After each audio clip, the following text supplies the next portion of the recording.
teman-teman dan Bapak dosen, kami dari kelompok 6 akan mempresentasikan hasil analisis kerja kelompok kami. Dan di sini kami akan menganalisis film Istirahatlah Kata-Kata karya Joseph Anggi Noen. Film ini menceritakan kehidupan Wiji Tukul, seorang penyair dan aktivis yang hidup dalam pelarian akibat kritiknya terhadap pemerintah. Nah, dalam presentasi ini, kami akan membahas analisis film berdasarkan nilai-nilai Pancasila, khususnya pada nilai Pancasila kedua, kemudian pada sila keempat dan sila kelima. Nah, pada bagian pertama, kami akan membahas hubungannya terhadap sila kedua, yaitu kemanusiaan yang adil dan beradab.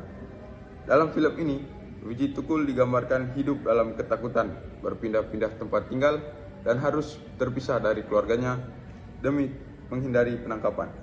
Kondisi tersebut menunjukkan adanya pelanggaran nilai kemanusiaan karena seorang kehilangan kebebasan hanya karena menyampaikan pendapat dan kritik terhadap pemerintah. Nah, menurut kelompok kami, sila kedua mengajarkan bahwa setiap manusia memiliki hak untuk dihormati martabatnya dan diperlakukan secara adil. Namun, dalam film ini tidak didapati oleh Wiji Tukul. Film ini juga memperlihatkan bahwa kebebasan berbicara dan menyampaikan aspirasi merupakan bagian penting dari hak asasi manusia yang harus dihargai.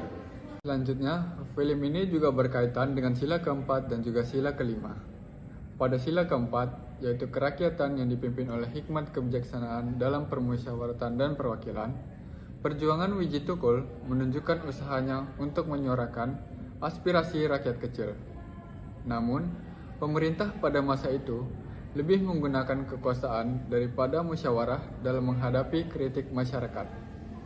Kemudian, jika dikaitkan dengan sila kelima, yaitu keadilan sosial bagi seluruh rakyat Indonesia, film ini menunjukkan bahwa keadilan belum dirasakan secara merata.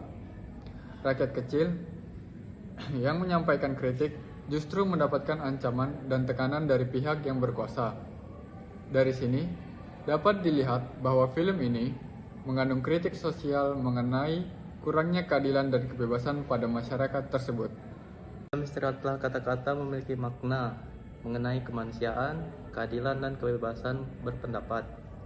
Film ini mengajarkan bahwa setiap manusia harus dihormati hak dan martabatnya tanpa adanya penindasan. Selain itu, film ini juga memperlihatkan sisi kemanusiaan Wiji Tukul sebagai seorang ayah dan suami yang harus menanggung rasa takut, kesepian, dan kerinduan terhadap keluarganya. Melalui perspektif Pancasila, terutama sila kedua, film ini menjadi pengingat bahwa nilai-nilai Pancasila harus benar-benar diterapkan dalam kehidupan berbangsa dan bernegara, agar setiap orang dapat hidup dengan aman, adil, dan bermartabat. Mungkin demikian presentasi dari kelompok kami mengenai analisis film Istirahatlah Kata-Kata berdasarkan perspektif Pancasila.